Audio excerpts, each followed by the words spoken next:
Hello, friends.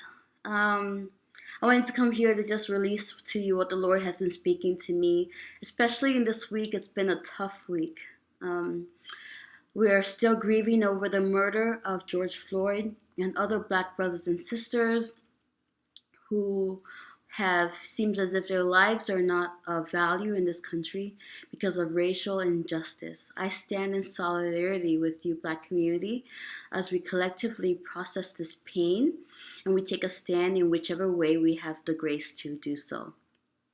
Now, I know there's been a lot of commentaries about the murder and the protests as a response, and I just want to release to you what the Lord has been speaking to me regarding what's happening in the spiritual realm and how it might manifest in the physical realm, particularly concerning the church. Now, a few weeks ago, I received a revelation from the Lord about racism. I didn't think it was relevant. I actually recorded myself and put it away thinking, oh, no one's ever going to hear that. But here we are. It's a Rhema word.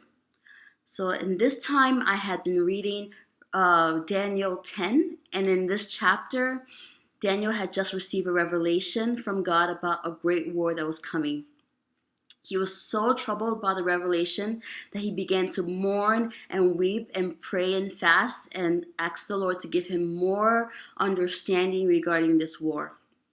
24 days later, the angel of the Lord appeared to give him this revelation, but apparently the angel had been detained for 21 days by the Prince of Persia and had only been freed by Angel Michael.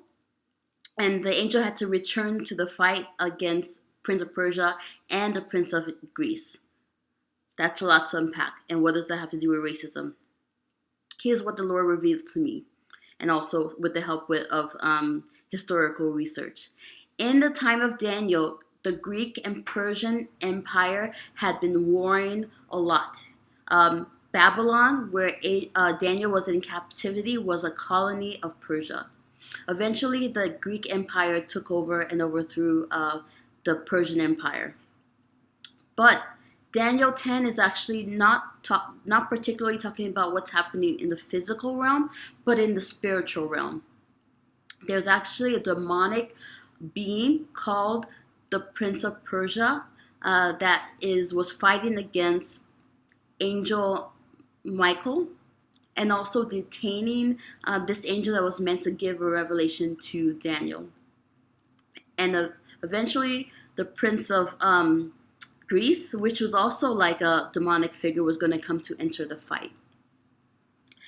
So what was happening is that there's warring happening in the physical realm and also in the spiritual realm simultaneously. What's the point? I believe the United States is and has been in a spiritual war where the stronghold of demonic forces of oppression and racism have been warring against angels that are particularly assigned over African American people, just like they are assigned over the Israelites for hundreds of years. And they've been gaining ground. The angels assigned to African Americans have been gaining the ground in the physical realm, but there's still this war happening. And so when I quote Ephesians 6:12, that our struggle is not against flesh and blood, but against rulers, authorities, against powers of the dark, and against spiritual forces in heavenly realms, it's not to distract against what we're talking about, against racial injustice. Rather, there's actually spiritual forces that are named oppression and racism. And their design is to manifest in oppression and racism in the physical realm as well, but also to keep people, and particularly people of God, from receiving understanding about their tactics and what they're doing even in the spiritual realm. And so anytime anybody refuses to acknowledge, receive revelation regarding oppression and racism in the physical realm, you're essentially playing right directly into the enemy's hands. Daniel is like a righteous man. He's a prophet, and even he was praying and fasting. We're trying to receive a revelation from the Lord about what was going to happen in His physical world. And the rest of us, regular folks, I think a lot of times we're saying, oh, we know what God is saying, we know what He's doing, or we don't particularly seek to receive understanding.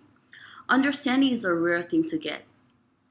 It says in the Bible, we're meant to pursue God's wisdom and at all costs receive understanding. Now, I believe God is doing a new thing, particularly on behalf of the African American community.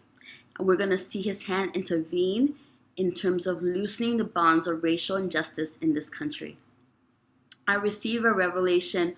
It was in the beginning of May, and I didn't think it's relevant to this time, but the Lord reminded me about it a few days ago. I had written in my phone notes, I believe God is shifting levels of authority on the other side of COVID. The first will be last, the last will be first. And instantly one can find themselves either promoted or demoted a few levels. I think authority and leadership is going to be passed to African Americans to become leaders and decision makers in many institutions, and it's going to start within the church. Now, as much as we like to say there's a division between church and state, we know that that's really not true. A lot of times, the things that the church advocates for finds its way into policies and into different levels of society. Even in terms of the way that the model that the church uses to determine what is social justice is oftentimes we see it in different levels of society as well. And so what this of power and authority transfer or sharing of authority, it's going to begin in the church. So God actually led me to hear the story of Michael Todd, who's a pastor of Transformation Church, and how he got leadership of his church. It goes back to 1921 when there was a massacre of Black people in Tulsa, Oklahoma, in this area that was called the Black Wall Street. This area had a lot of economic prosperity for Black people, and there had been some kind of incident that led to riots and led to the massacre of hundreds of Black people and even led to mass graves. This history had been largely buried and had not been talked about in American history, even in this day. But God told this young preacher, Bishop Gary McIntosh, this is a white pastor, to start Transformation Church in the same area in which this massacre had occurred, as a way of redigging the wells and redeeming the terrible history and the consequences of this massacre.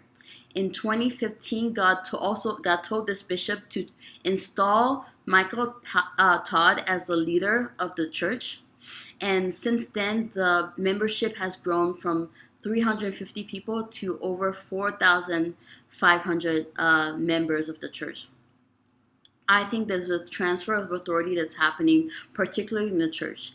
And it might not look like Michael Todd's story, but in 2020 and on, Black people are going to be elevated in different high-level positions in the church, and it's going to flow out into different areas in society as well, as a way of redeeming the terrible history of racial injustice in this country.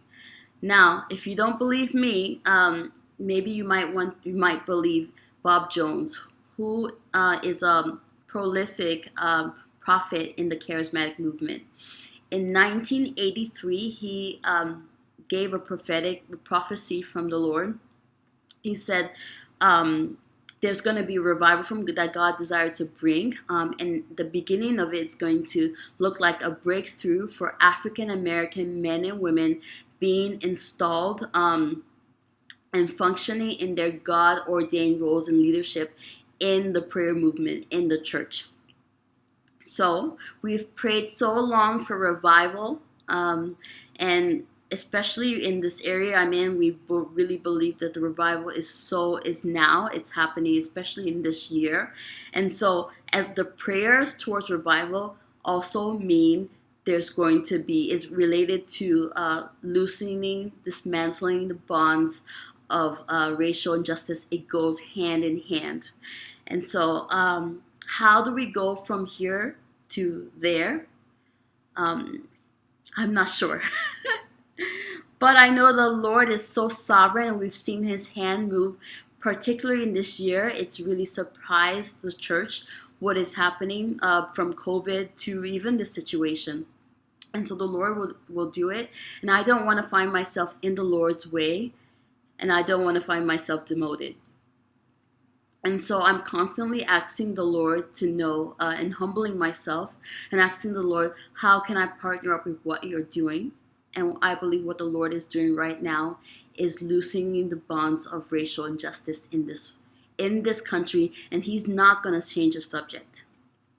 And so I just want to pray that the Lord will reveal to you what part you're playing in his action plan. I pray that the Lord will soften hearts beyond offense, and that you'll seek the Lord's wisdom beyond sound bites and news and what is seen and what it seems like, and our own wisdom. And that even if nothing I've said resonates with you, if you think, oh, that's not the word of the Lord, go ahead and flush it. The Holy Spirit is there to lead you into all understanding. So I bless you. Like, share, comment if this has been useful or revelatory to you at all. Stay safe out there.